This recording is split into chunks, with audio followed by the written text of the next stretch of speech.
Слава, слава, покланяме се на святият, който е сред нас, който присъства сред светиите си. Покланяме ти се. Добре дошъл си, Господи. Добре дошъл си. Покланяме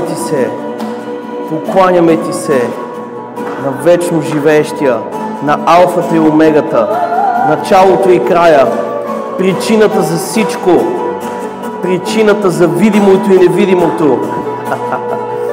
Покланяме ти се на този, който казва: аз съм, който съм.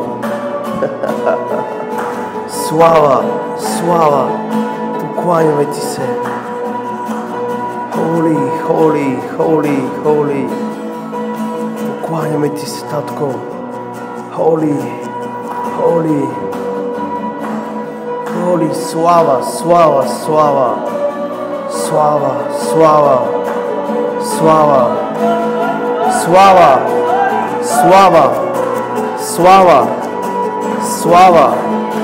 Слава. Покланяме се на извора на живота, Исус Христос. Покланяме ти се, святи душе. Покланяме ти се, Отче, Татко наш. Холи, слава. Холи. Обичаме те. Искаме да ти кажем, че те обичаме с цяло сърце. Искаме да ти кажем, че за нас е привилегия да живеем живота си с тебе. За нас е привилегия. И ние ти благодарим за тази привилегия, че имаме възможността да предадем живота си на тебе. Ти ни го осигури това, Господи. О, слава.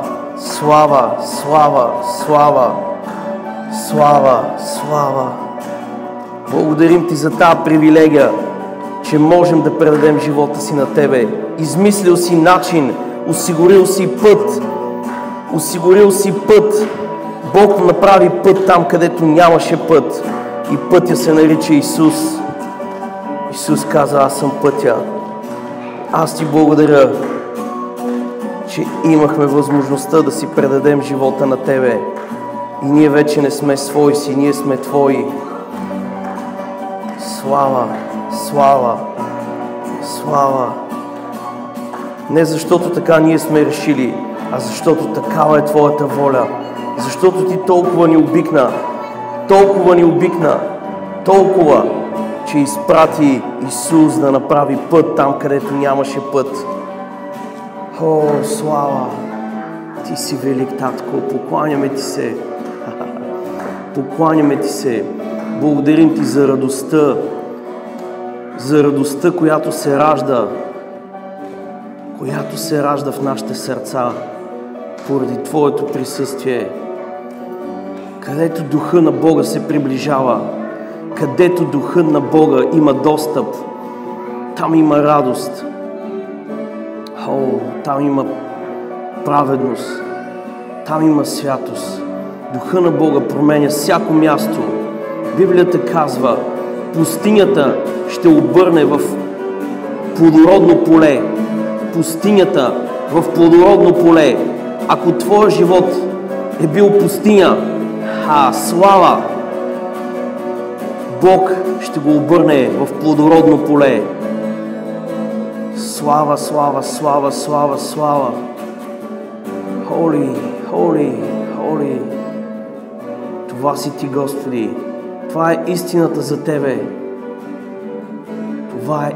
за тебе. Където е Духа на Бога, там идва свобода. Където е Духа на Бога, там идва радост. Всяка пустиня се обръща в плодородно поле. О, слава! Обичаме те, Господи. Ние не тичаме след тебе, ние не вървим след тебе, защото трябва. Защото за нас е удоволствие. Защото за нас е радост.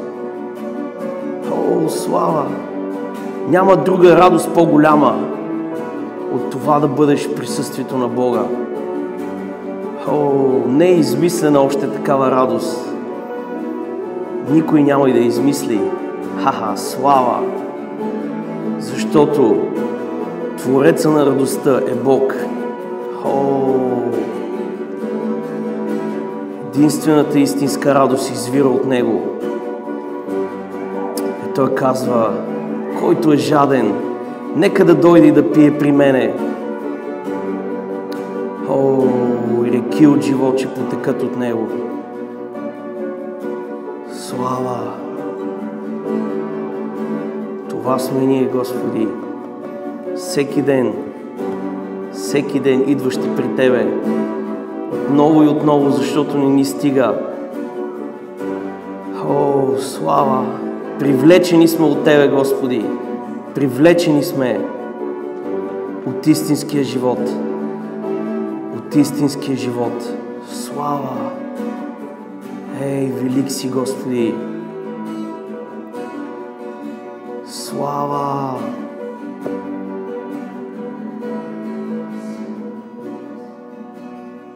Холи! Искам да ти кажа, който и да си ти, никога не се опитвай да се оправдаваш пред Бога. Никога за нищо не се оправдавай пред Бога. Халелуя! Словото казва, ако живота ти, ако греховете ти са като толкова силни, червени, като морав цвят, ела при мене. Правилното място, казва Бог, е при мене. Няма друго място, едно единствено, при мене. Ще разискваме, ще разговаряме и ще станат по-бели от сняг. Ще станеш бял като сняг, чист. Никога не се оправдавай пред Бога. Остави го Той да те оправдае. Слава! Остави го Той да те оправдае, защото тогава насладата е велика. Най-великото нещо е не човек да се оправдава, а Бог да го оправдае. Това е тайната на голямата благодат. Било то за пръв път, като идваш при Бога, било като си сбъркал по някакъв начин. Никога не се заблуждавай сам да се оправдаваш, защото ще пропуснеш най-голямото оправдание, най-голямата милост, най-голямата благодат и най-голямата прошка. Остави го Той да те оправдае, защото които Той е оправдал, никой не може да ги обвини. Слава! Които Бог е оправдал, никой не може да ги обвини. Славен си Ти, Господи! Но където човек се оправдава, нищо не постига. Холи, холи, холи, холи. Слава! Преживей оправданието на Бога. Остави го Той да те оправдае чрез Неговия Син.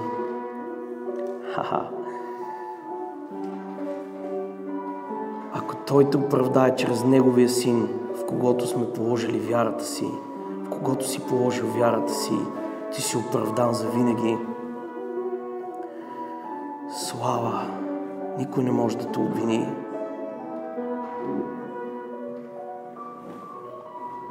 Хората правят най-големия пропуск в живота си, когато се опитват да се оправдаят, когато се опитват да запушат нещо, което ги потиска, нещо, което ги гризе, нещо, което ги мъчи, се опитват да го потиснат, за да не ги измъчва.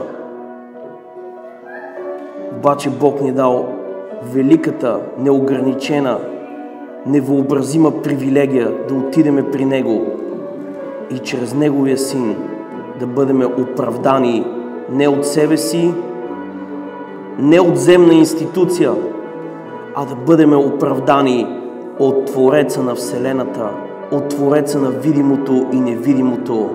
Неговото оправдание е последната дума. Библията казва, небето и земята могат да преминат. Дори и те могат да преминат, да свършат, но моите думи, преди да се изпълнат, никога. Слава! Най-голямото благословение, с което започва взаимоотношението с Бога, е да бъдеш оправдан от Него, чрез Неговия Син. Ти си велик, Господи! Ти си велик! Такива неща, Господи, човешки ум не си е представил, човешко ухо не е чувало, човешки очи не са виждали такова нещо. Ти си велик, Татко. Ти си велик, Господи. Благословено е името Ти.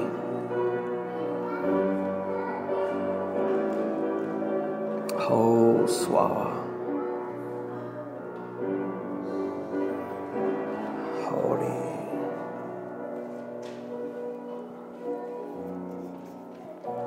Слава! Нека така, докато му се покланяме, докато се молиме. Имаше двама човека, които искаха да се молим за тях. Поли и Снежи. Елате. Слава, Татко! Покланяме Ти се. Покланяме Ти се, Господи. Елате да се молим за вас. Поли и Снежи. И ако някой друг иска, също може да излезе. Слава, слава, слава, слава.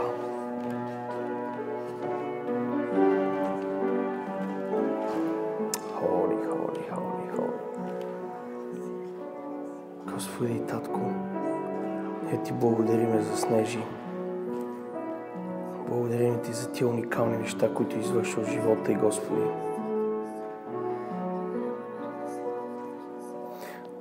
Ние Те молиме за Твоята благодат. Да изпълва живота и, Господи. Да изпълниш сърцето и сега. Нека да прелива от Твоята благодат. Нека всяка тревога да си отиде от нея. Всяко безпокойство да си отиде от нея. В мощното име на Исус. Всяка тревога и всяко безпокойство да преклонят колене пред Царя на царете и Господа на господарите Исус. Всяка безпокойство и всяка тревога да си отидат. Нека благодата Ти, Господи, да се стича, Господи, по главата й. Халелуя, като изляно масло.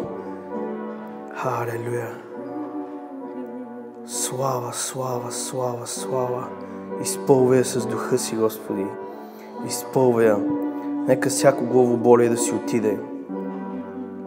Нека всяко главоболие да си отиде в името на Исус. Нека всяко главоболие да си отиде. Благодат, благодат, благодат. Господи, давай картини.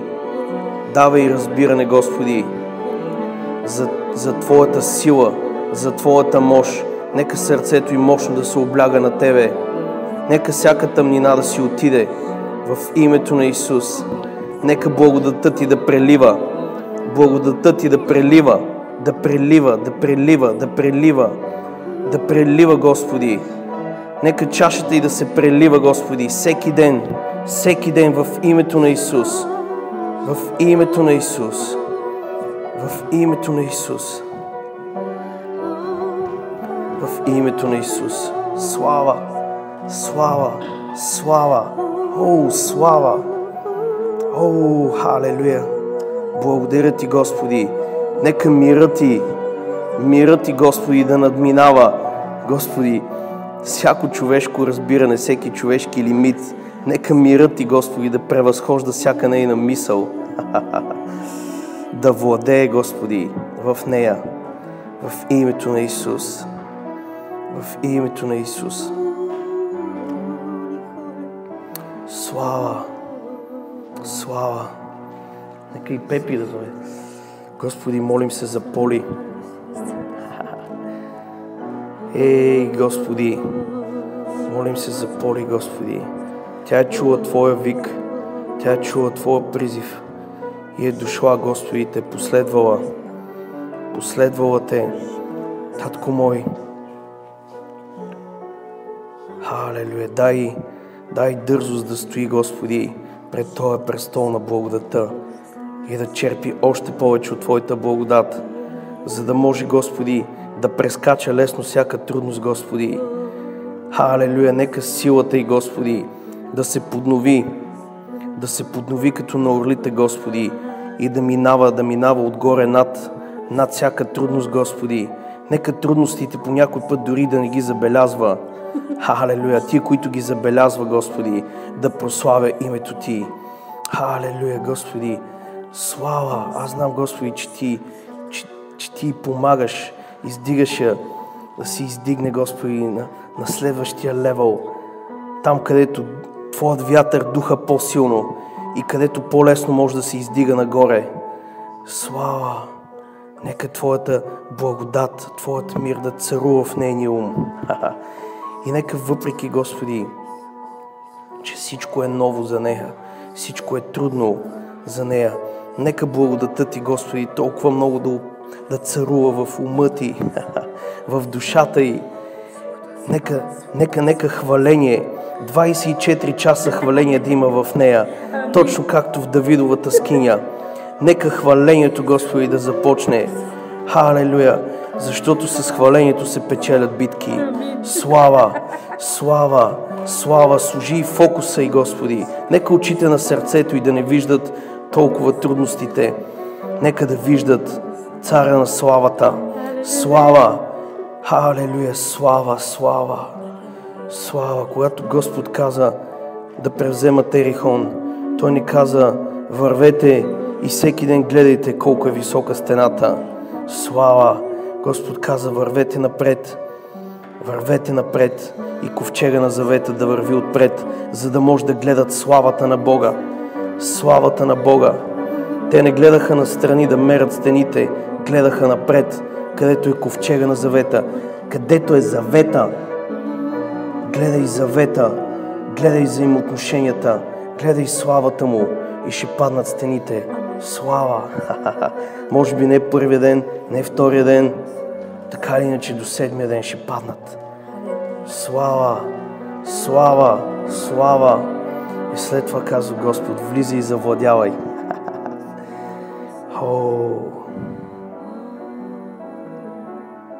Слава! Нека очите ти да бъдат оттам, където идва силата ти, откъдето идва помощта му. Гледай завета, защото е славен завет, който имаш с него. Слава! Слава! Господи, молим се за Пели, за Пепи. Молим се за Пепи, Господи, благославяме я.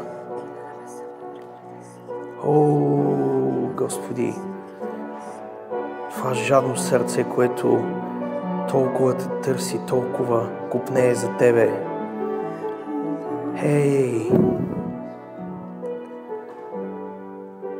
Да го напоиш, Господи, като гъба потопена във вода.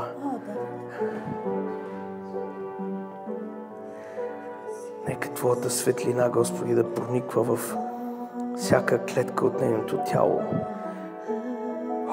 Слава!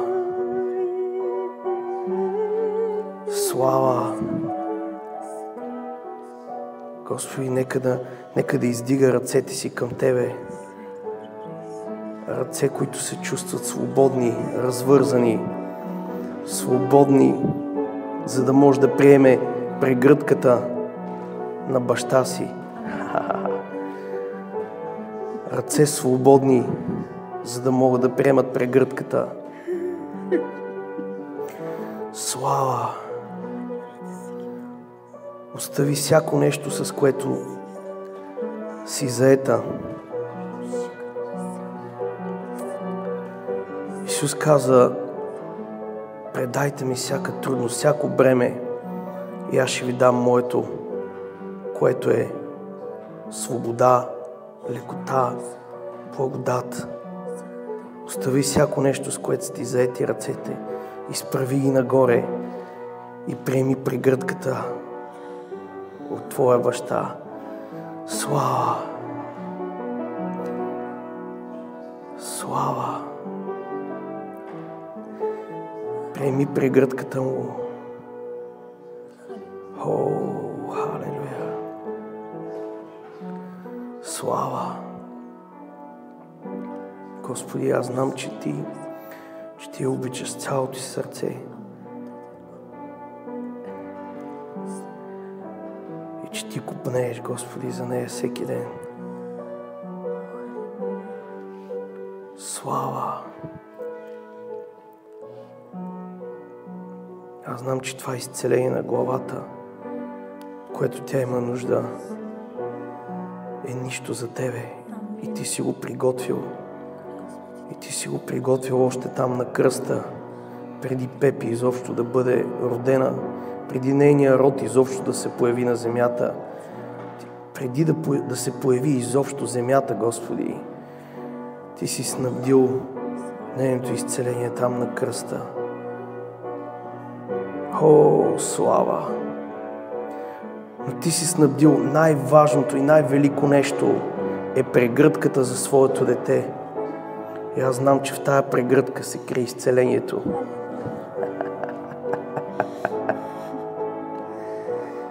О, слава!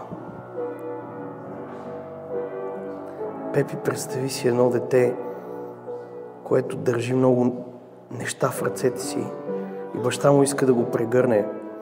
Обаче, за да може да го прегърне детето, трябва да остави нещата за малко. О, слава! Знам, че ме разбираш, не говоря за да не носиш нищо буквално. Вътрешно да оставиш всичко, с което си се натоварила и да приемеш прегръдката му. Слава! О, слава! Ти си велик, Господи! Ти си велик! Ти си велик, татко мой!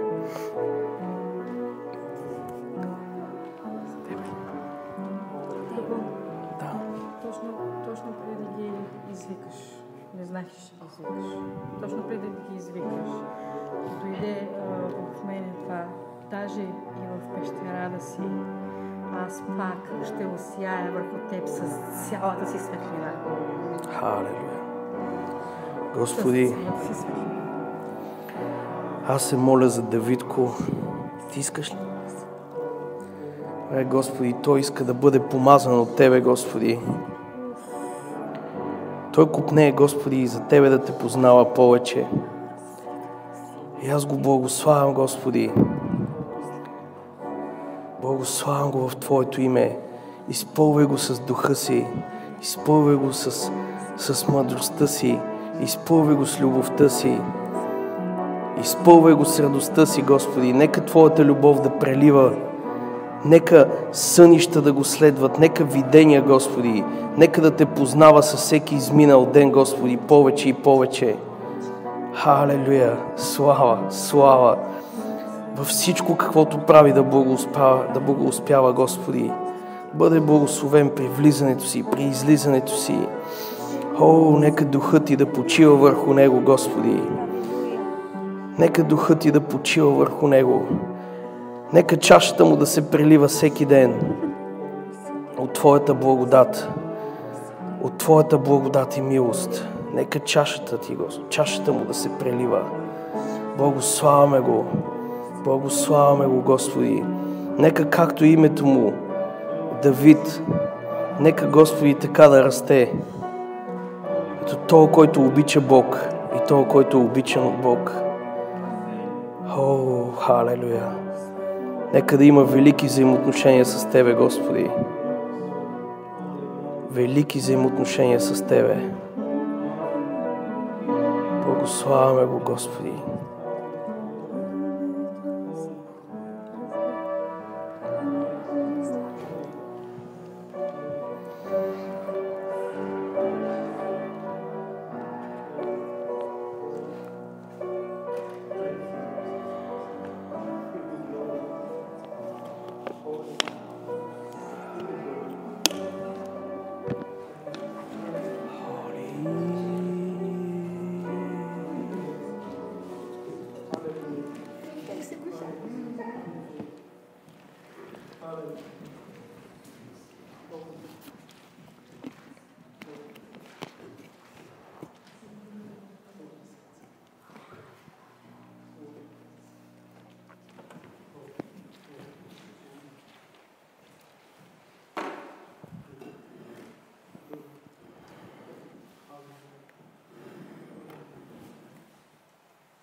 Колко интересно, Дейви сам реши да дойде да се молим за него.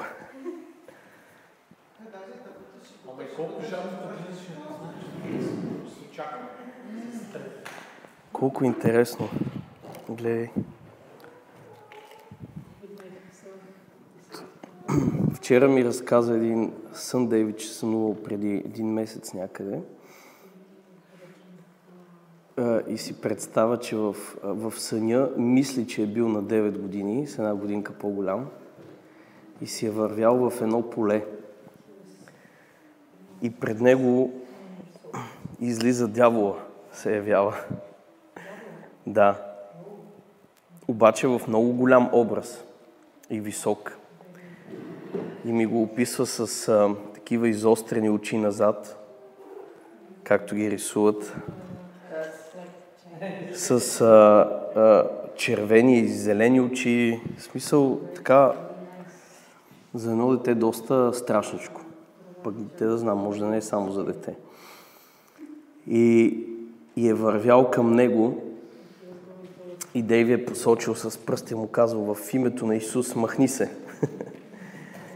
И той е започнал да се смалява и накрая е станал червен даже.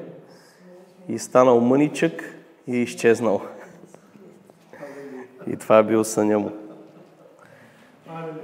И това му дава голяма вяра, голяма увереност. И се сетих после точно случката с Давид и Голиат. Реално Давид беше по-малък на ръст, а Голиат беше по-голям. Точно както в съня му се е случило. И така. Аз искам да ви кажа за няколко думи за Аврам, преди да ви споделя точно това, което имам предвид. Спомняте си Аврам, когато Бог дойде и му обеща нещо. Бог му се яви няколко пъти и му обеща няколко неща. Нали, най-важното, с което ние го помниме, е това, че Аврам, нали, нямаше дете и това му беше най-голямата болка и искаше да има дете, обаче беше невъзможно по-човешки. И Бог му обеща точно това, което беше невъзможно. Обаче интересното е, че Бог не му го даде веднага. Мина много време, докато Бог му го даде. И защо е така? Не може ли Бог да му го даде веднага?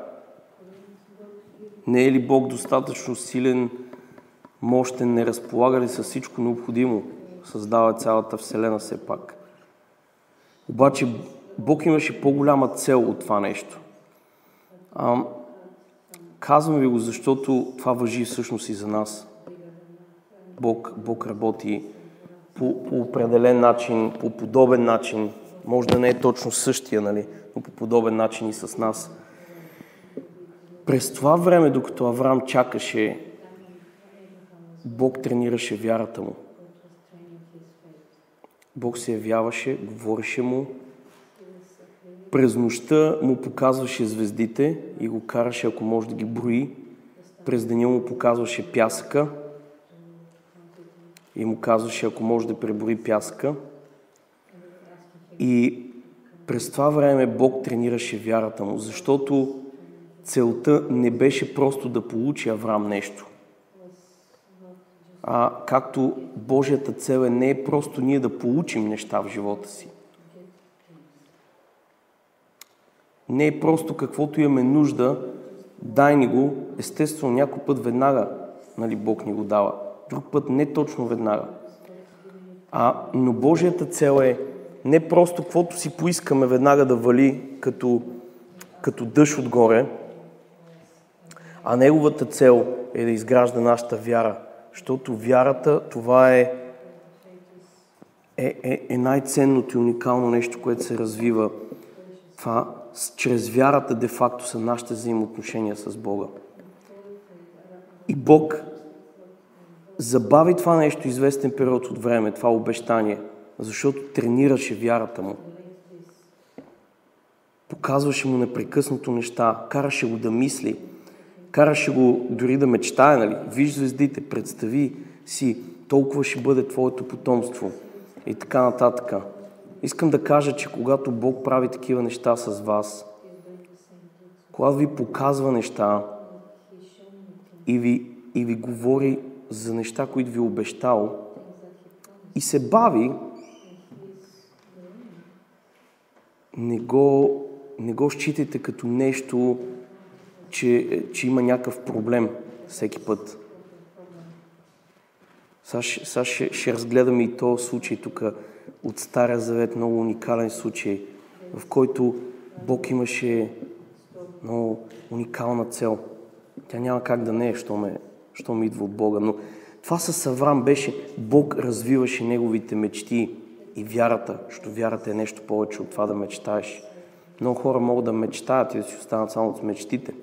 Обаче вярата е нещо, което идва от взаимоотношението ти с Бога и те тласка да вървиш напред, да следваш мечтите си. Бог му каза на Авраам, излез и отиди там, където аз ще ти покажа, но не му каза крайната дестинация. Излез и върви с мен, аз ще заведа в земята, която съм ти обещал.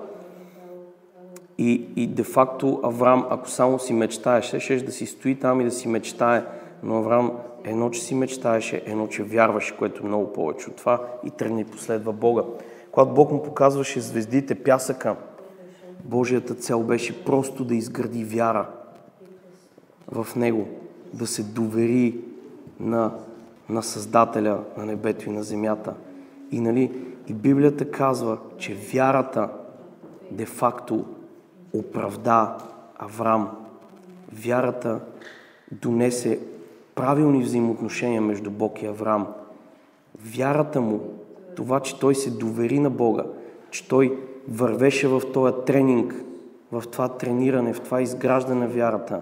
В един от преводите пише, че вярата му ставаше все по-силна и все по-силна. И накрая той прослави Бога и така нататък. И Бог го обяви за праведен. Не за праведен поради безгрешните му постъпки, т.е. че Авраам беше съвършен в постъпките си, а поради вярата Бог го обяви за праведен. И тази вяра му донесе правилни взаимоотношения между него и между Бога. И когато има неща, които Бог ни е обещал в живота, и когато тия неща някой път се бават, те не са с цел просто, защото Бог така му харесва, или просто е така, защото просто е решил да го забави малко, не може да го достави на време или така нататък. Просто защото за Бог е много по-ценно да изтренира твоята вяра, отколкото просто да получиш нещо. То не е така, християнството отиваш, насякъде има всякакви апарати за всичко. Пускаш монети и го получаваш веднага. Ако не го получиш веднага, сте виждали какво става? Като пуснеш монети, не го получиш веднага. Почват да блъскат по машината, даже я разтърсват здраво и ако се е заклещило, това нещо пада. И имам предвид, че темпото, с което се движи заобикалящия ни свят, в който живеем, е по-бързо и по-бързо и по-бързо и по-бързо. Всичко става все по-бързо и по-бързо и всичко трябва да става още по-бързо. И обаче Бог, не забравяйте, че е извън времето и ние когато сме приели вечния живот от Него, нашата душа, нашия дух, де-факто са вече извън времето, макар и нашето тяло, живеейки с нашето тяло във времето, макар и нашето тяло да подлежи на времето, като свърши, имам предвид земния живот, ти в момента излизаш и няма го това нещо време. Така че за Бог няма време и Бог има точните неща на точното Негово време. Въпрос е да следваме този тренинг, който Бог ни го дава, тренинга на вярата, да се тренираме, защото това нещо ще ни направи по-благословени в живота. И аз ще ви прочита историята за Елисей и за Илия. Някакси днеска така ще погледнем изцяло в Стария завет, но няма значение, ние имаме нов завет включен с Исус. Имаме нов завет, в който живееме. И ще погледнем Стария завет, за да видим пример, за да видим какво Бог иска да ни научи, какво Бог иска да ни покаже. И историята с Елисей и Илия. И понеже някои хора са чели, други не са чели, други може да не си я спомнят много точно, аз ще я прочита. Тя се намира в 3 царе, 19 глава, от 19 до 21 стих. Това е в английската Библия Първо царе, First Kings. Смисля, да. Първо мисля, че беше Първо и Второ Самуил, после Първо и Второ царе. Значи е Първо царе в английската Библия. В българската е 3 царе, 19 глава, 19 от 21 стих. 19 глава? Да, 19 глава от 19 до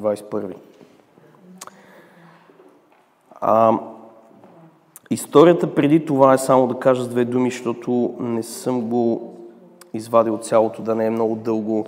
Бог изпраща 3 царе от 19 глава, 19 стих до 21. Бог изпраща Илия, пророк Илия, да помаже нов пророк Елисей. И му казва, отиди, ще го намериш там и там, помажи го за пророк вместо тебе. И направо почна да ви чета Илия. Той тръгна оттам и намери Елисей, сина на Сафат, който ореше с 12 двойки говеда пред себе си, а самия той беше с 12-та. И Илия се приближи до него и хвърли кожуха си върху него. А той остави говедата и изтича след Илия и каза, моля те, нека целуна баща си и майка си и ще те последвам. А той му каза, иди, върни се, защото какво съм ти направил? И той се върна от него и взе двойките говеда и ги закла и свари месото им с впряга на говедата и даде на хората и те ядоха. После стана и последва Илия и му слугуваше. И историята продължава малко по-нататъка. В 4 царе, т.е. ще се падне 2, да, 4 царе, 2 глава от 1 до 15. Но аз първо искам да ви кажа няколко думи за тази случка. 2 глава от 1 до 15. Добре, аз първо искам да ви кажа няколко думи за този първия абзац, който прочетахме.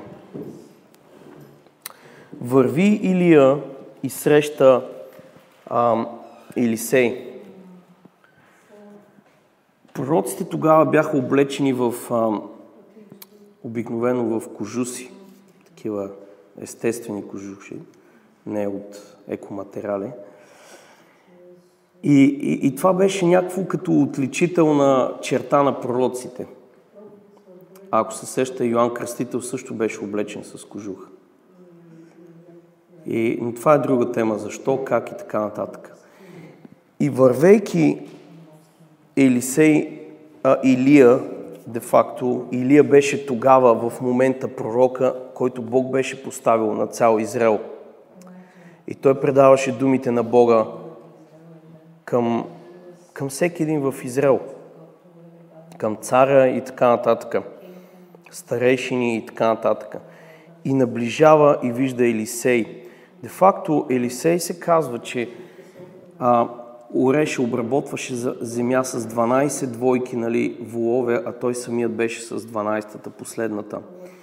И ако така малко разгледаме ситуацията, де-факто Елисей можем да го кажем, че той е собственик на нещо като, тук погледнато, ферма се е едно голяма, ферма или голямо стопанство.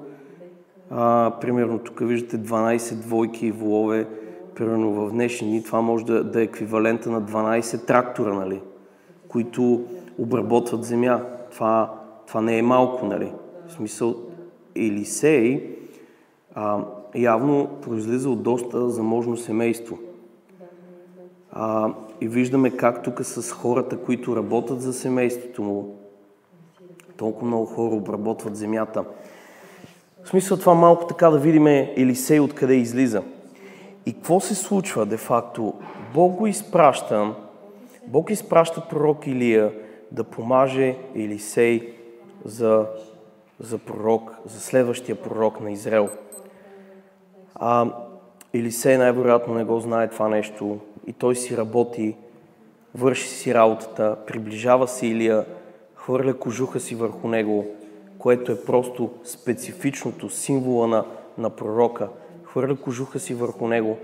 По-нататък ще прочетем и други неща за кожуха. Хвърля си кожуха и си тръгва. Най-вероятно хвърля го и после сигурно си го взима и си тръгва.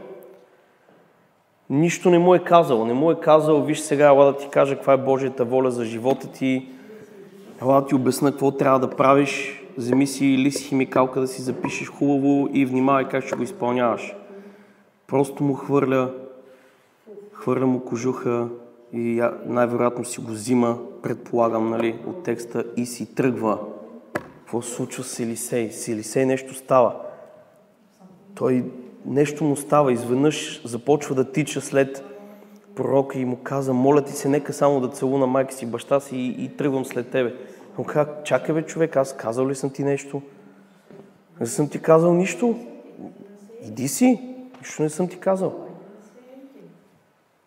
Обаче нещо се е случило. Кожуха, който Илия използва де-факто, е символ на Божието помазание, на Божието присъствие. И той не само е символ, но в случай и носител, понеже той непрекъснато е върху пророка. Всеки път, когато пророка има общение с Бога, всеки път, когато Божието присъствие се изявява върху пророка и чрез него, кожуха се явява в един момент като носител на това присъствие. И хвърляйки го върху Елисей преживява среща с Бога.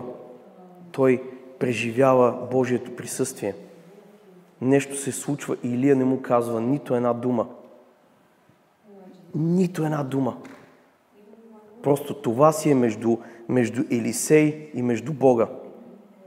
Просто Илия само минава и прави това, което вътрешно е вдъхновен да направи. Просто намята му кожуха и си тръгва. И случката, която се случва в сърцето на Елисей, е между него и между Бога. Той изведнъж е привлечен от Бога тотално и завинаги. Е привлечен. Той е преживял среща с Бога. И всичко става за миг. Среща с Бога е преживял и е разбрал какво да прави за живота си. Искам да ви кажа, че съм сигурен, че Елисей е знаел много за Бога. Той е израелтянин. Знаем много добре, те се образуват всяка събота, се чете закона, разискват се писанията в синагогата. Така че Елисей относно знание, той имал знание. Обаче идва момента, в който става бум срещата. За един миг Елисей просто си хвърля кожуха с присъствието и присъствието на Бога слиза върху Елисей. Той получава среща с Бога, получава разбиране, призив за живота си, разбира Божия план за живота му. И в един момент става така, че той започва да го моли: изчакай ме, идвам. Той казва: аз нищо не съм ти казал. Ако искаш, идва, ако не искаш, не идва. Смисъл, аз не те карам да идваш. Ти искаш ли да идваш? Идвам веднага. Само да отида. И вижте действията му. Какво прави той? Отива, заколва тази 12-та двойка. Нали, вероятно са били най-мощните така, най-сериозният трактор, ако мога така да кажа.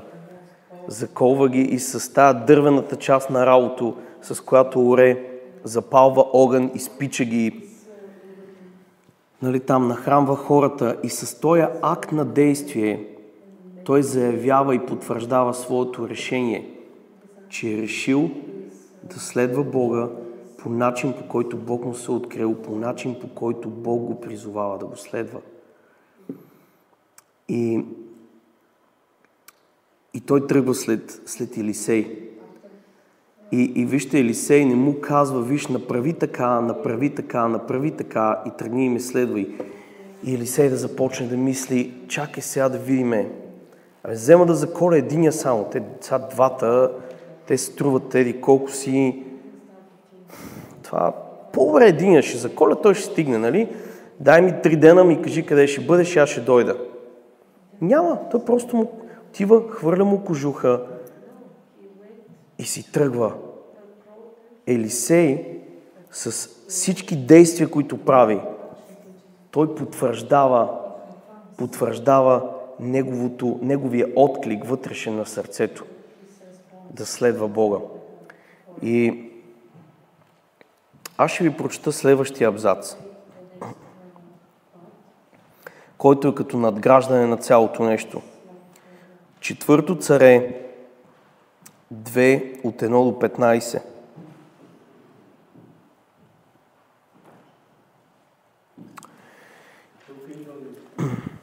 Четвърто Царе 2 от 1 до 15. Добре. И когато Господ щеше да възнесе Илия на небето с вихрушка, защото Илия беше възнесен де-факто, Илия не видя смърт. Илия, Моисей също, но Илия специално, за него говорим. И когато Господ щеше да възнесе Илия на небето с вихрушка, Илия и Елисей си отидаха от Галгал. И Илия каза на Елисей: моля те, пророк Илия каза на Елисей: моля те, остани тук, защото Господ ме прати до Ветил. А Елисей каза: жив е Господ и жива душата ти. Това си е някакъв специфичен израз. Няма да те оставя. И слязаха във Ветил. И учениците на пророците, които бяха във Ветил, излязаха при Елисей и му казаха: знаеш ли, че днес Господ ще вземе господаря ти над главата ти се едно? А той каза: и аз зная, мълчете. И Илия му каза: Елисей, моля те, остани тук, защото Господ ме прати в Ерихон. А той каза: жив е Господ и жива душата ти, няма да те оставя. И дойдоха в Ерихон. И учениците на пророците, които бяха в Ерихон, дойдоха при Елисей и му казаха: знаеш ли, че днес Господ ще вземе господаря ти над главата ти? А той отговори: и аз зная, мълчете. И Илия му каза за 3 път вече: моля те, остани тук, защото Господ ме прати до Йордан. А той каза: жив е Господ и жива душата ти, няма да те оставя. И така отидаха и двамата. и 50 мъже от учениците на пророците отидаха и застанаха срещу тях надалеч, а те двамата застанаха при Йордан. И Илия взе кожуха си, сгъна го и удари по водата, и тя се раздели на едната и на другата страна, така че двамата преминаха по сухо. И когато преминаха, Илия каза на Елисей: искай какво да ти сторя, преди да бъда отнет от тебе.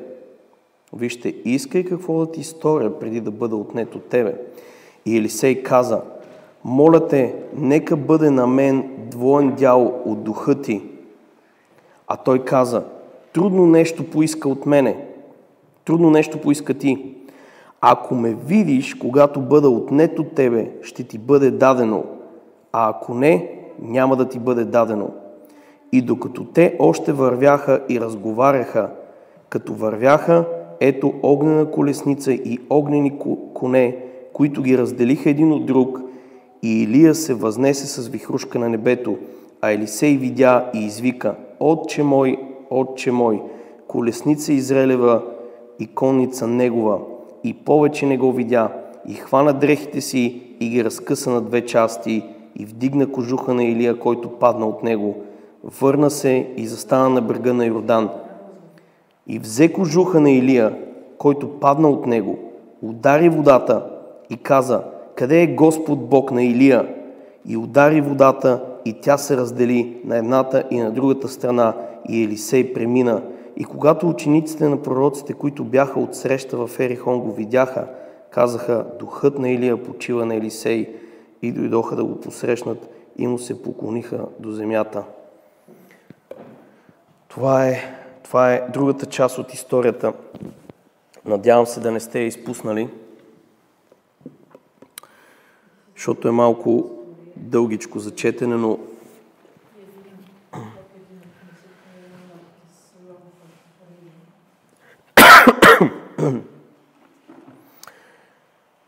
вижте, като ги погледнем, като ги наставим тия две неща и като видим цялата история, първата част, в която Илия си хвърли кожуха, Елисей преживя среща с Бога, след това той взе категорично решение да тръгне в пътя, който Бог има за него, и с своите действия де-факто той реално потвърди решението си. В смисъл, какво искам да кажа? Защото някой път човек може да казва, че иска едно, но да е раздвоен, а с действията си де-факто да показва, че иска друго.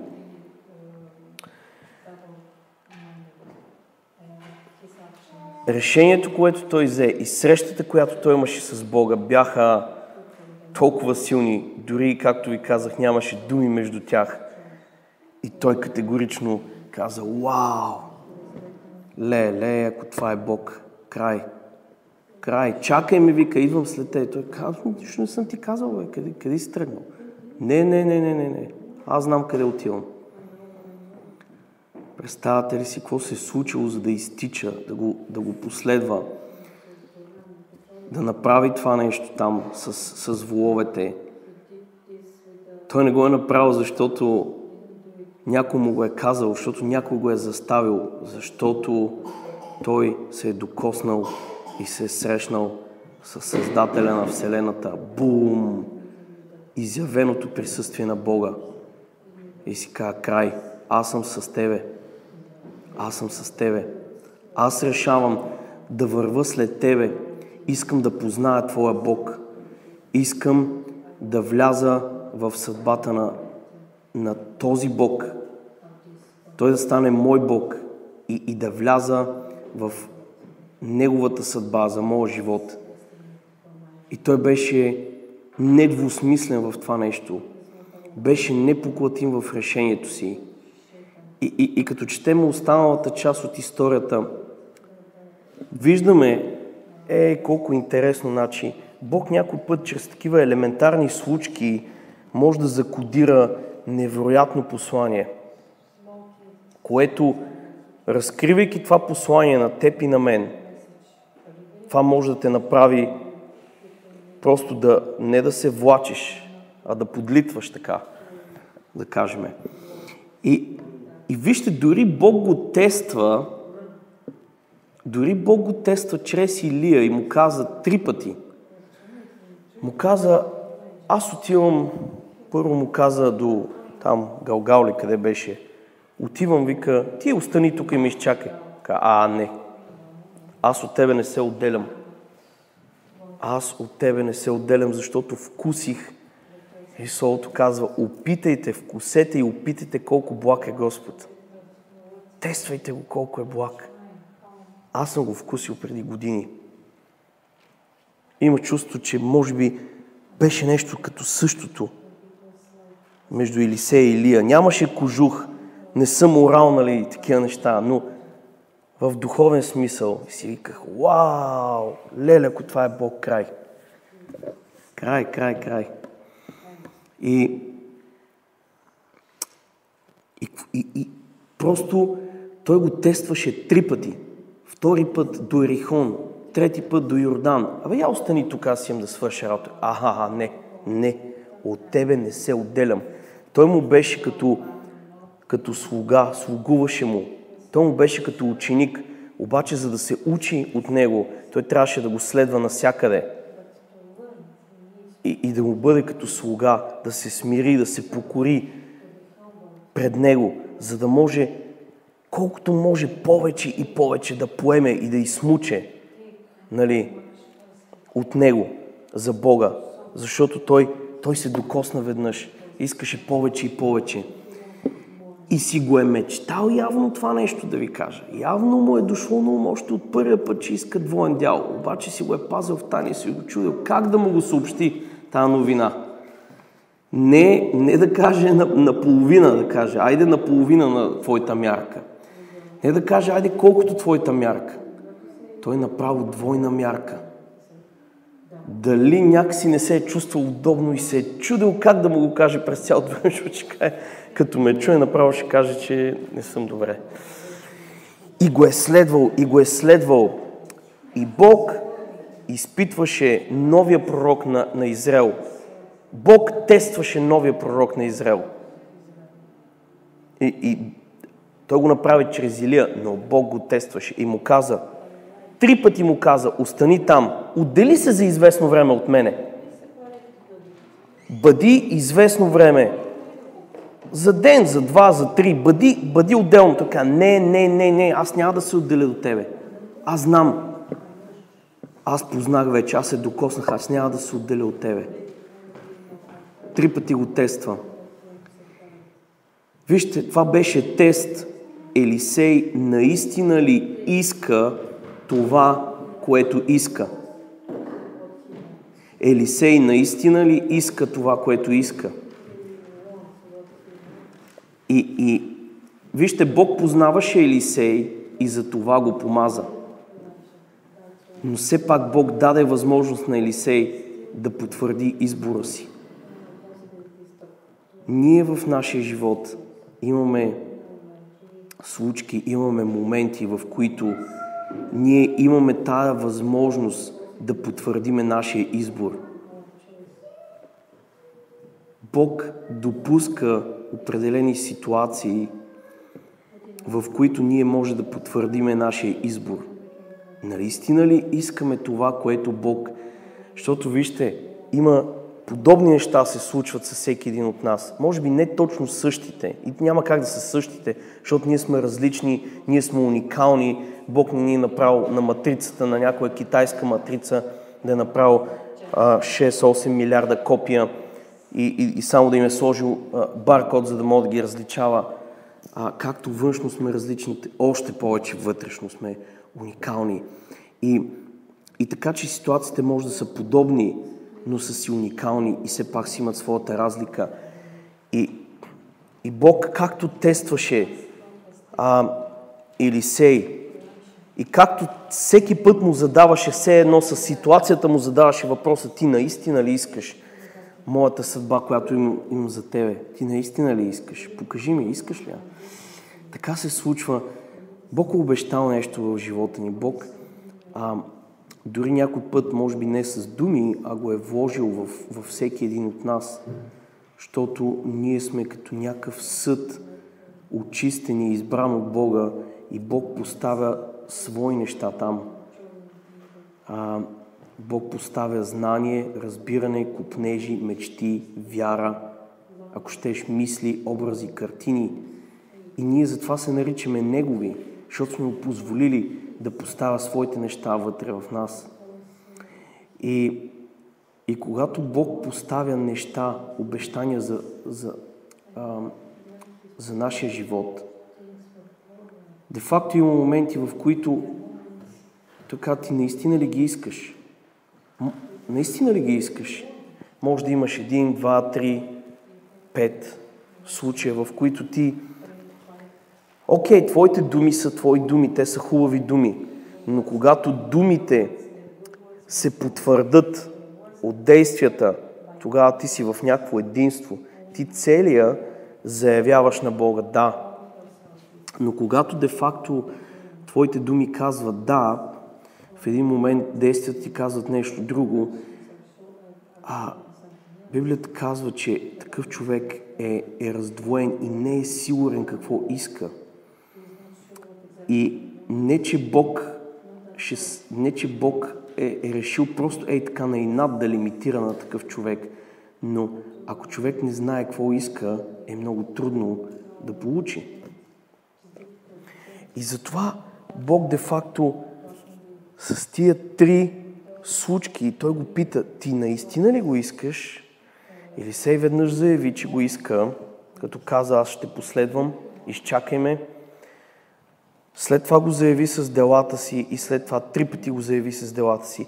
Той непрекъснато демонстрираше своя копнеж и своето желание. Той си имаше видение да получи двойна мярка от духа. Искаше да получи повече от Бога.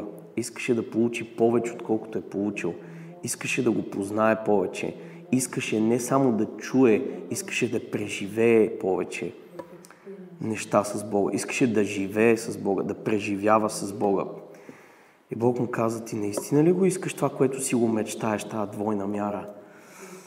И той веднъж, 2 пъти, 3 пъти, да не кажа, 4 пъти ни разкрил Библията. Той потвърждаваше не само с думите си, потвърждаваше, че той е устремен, той знае какво иска и той ще го иска до край, докато не го получи. Погледнато реално, това нещо Бог го беше приготвил за него, но просто Бог искаше да знае дали той го иска. И Елисей наистина показа, че наистина го иска. И в крайна сметка, когато преминаха река Йордан, когато реката се раздели вече, и тогава Илия разбра, че Елисей наистина е решен да вземе максимално да получи от него. Тогава той наистина се обърна и го попита, добре, кажи какво искаш. Разбрах, че си решен, че искаш, че копнееш. Видях го. Видях го, не само го чух, видях го. Кажи ми какво искаш. И той каза, двоен дял от духа ти. Двойно повече, отколкото си получил ти. Така, вау, това не се получава и така. Ако ме видиш в момента, в който Бог ме вземе, ме грабне, тогава ще го имаш, ще можеш да го имаш. Това означава, ако ме видиш, това означава, че да продължиш още да бъдеш с мене. Неотлъчно. И само тогава можеш да видиш кога ще бъда грабнат и тогава ще го имаш. И може би много скоро след това се случи случката, дойде огнена колесница, грабна Илия и тогава Илия де-факто хвърли кожуха на Елисей. Елисей какво направи? Раздра дрехите си и взе кожуха. Това раздиране на дрехи означава вече влизам в новото.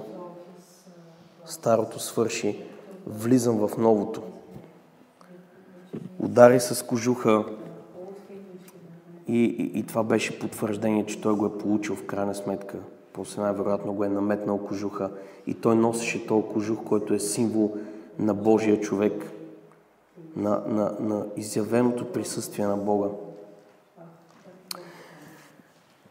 И тук аз само искам да ви кажа нещо интересно. Илия го нарича, само да го намеря, Илия го нарича отче мой, когато беше грабнат, грешка, Елисей нарича Илия колесница Израилева и конница негова. Това не беше случайно наименование, защото де-факто той осъзнаваше, че силата на цялата нация идваше от пророка, от Божия човек. Не идваше реално от армията. В това време колесниците и конниците са били най-модерното въоръжение на армията, както днешно време, може да кажем, изтребители, танкове, ракети и всякакви други, нали, да не изпадам в подробности неща, нали. Но тогава колесницата е било нещо свръх, нали, модерно оръжие, нали, и конницата. И той го нарича с това име, т.е. той казва все едно, ти си мощта на държавата. Защото знаете, че когато Израел воюваше със съседни държави, които повечето пъти превъзхождаха в пъти числеността на Израел, когато идваше пророка и се намесваше и донасяше думи от Бога, винаги Израел беше победител. Тоест армията участваше, но тя беше просто като инструмент в ръката на Бога. Кой беше мощта на държавата? Божията воля. Божия човек, който изразява думи, който де-факто докарваше думи от Бога, който чуваше думи от Бога и ги сваляше на земята. Т.е. сваляше Божията воля, както на небето, така и на земята, както си говорихме. Той де-факто беше мощта на цялата нация. И затова той го нарича така. И това, което виждаме в тази случка, по подобен начин се случва в нашия живот.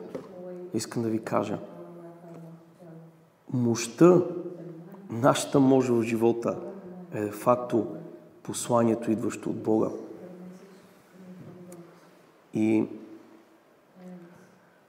също може да го кажем и за държавата, но това е друга тема.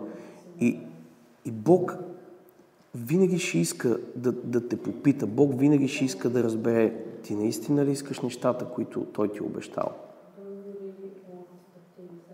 С всички нас е така. И това е уникалното, защото когато ние наистина ги искаме, Бог е достатъчно пълен с благодат и милост, за да ни ги даде. Той никога няма да скрие благословенията, които обещал, защото инициативата е от Него. Но винаги ще иска да разбере дали наистина ги искаме. Дали наистина искаме да живееме живота, който Той има за нас. Как да не го поискаш? Когато всеки, който го преживее, това, което преживя Елисей, ще кажа, вау, уникално. Не разглеждате ситуацията в буквален смисъл. Имам предвид, ако вършиш някаква работа, ако правиш някакъв бизнес, имам предвид, че Бог задължително има в предвид да го зарежеш това нещо. Вижте го в духовен смисъл. Бог го дава като преобраз в духовен смисъл. Не точно дали ще оставиш дадено нещо, въпреки че, нали, както казахме, това си е специфично. За някой може да е точно такава случката.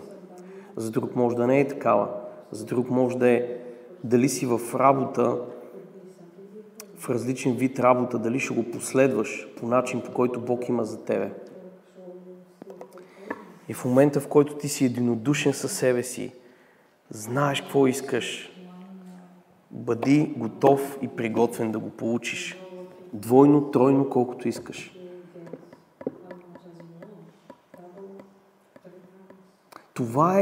това е момента, аз само да ви кажа, това е момента, защото някой път ние си казваме, ами ние искахме нещо, обаче не го получихме. Споменахме го 3 пъти на Бога и не го получихме. 3 пъти по 1 минута, по 5 някъде, 3 пъти по 5 минути отделихме и го споменахме и още не сме го получили. Цяла седмица мина, даже пък един ми каза 2 месеца минали, нищо не е получил още. Не, аз не искам да кажа никакви срокове, но искам да кажа, че за Бог най-важното нещо не е самото получаване, защото Той е такъв, който дава, инициативата за даване от Него. За Бог най-важно е нашето решение. Нашето решение просто да го последваме. И това, както си говорихме в началото, нали, да ни изтренира вярата. Това е много по-ценно, отколкото просто е така. Щракни с пръсти да получиш нещо. Добре. Това беше словото за днеска, хора. Помнете, че най-важното от цялото нещо, най-важният фокус върху това послание не е просто, че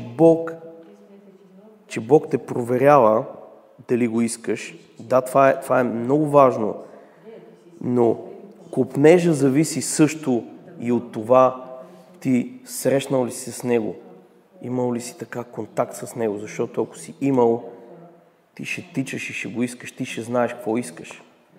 То не е просто само така да си наумиш нещо и да решиш. И така, хора, аз съм убеден, че това